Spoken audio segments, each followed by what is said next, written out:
we then say, okay, how do we know what our horses have? Do they have worms? Do they not have worms? The thing with worms is you really should, before you make any decision on how you're going to manage them, whether you're going to use a dewormer, a drench, or how you're going to manage paddocks, is you need to be able to diagnose that infection. So how do you diagnose if your horse has worms? Gold standard are still fecal egg counts. An egg count is very, very cheap to do, and it is very, very quick. So the thing with worms is to diagnose them, we need to be able to see them or see part of them.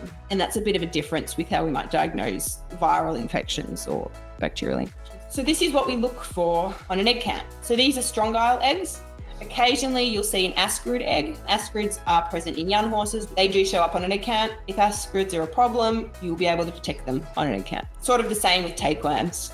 We have these classes where a horse can be considered a low shedder, a moderate shedder, or a high shedder. So a horse that isn't shedding many eggs generally doesn't need to be wormed.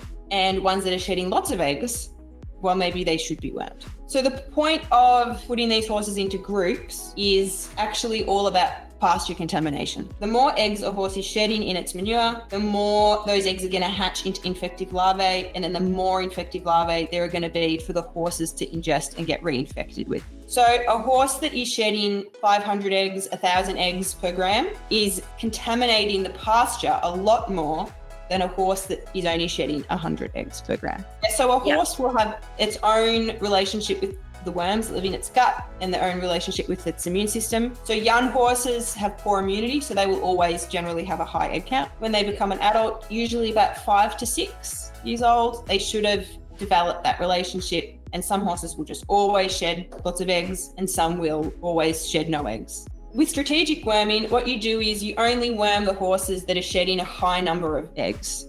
And this is to prevent drug resistance. We really want to prevent drug resistance at all costs, as much as we can, because we're not getting any new drugs on the market. And once you've got drug resistance, it's very, very hard to get rid of. And if a horse is fat and happy and healthy and shiny, and then you deworm it, have you actually improved anything?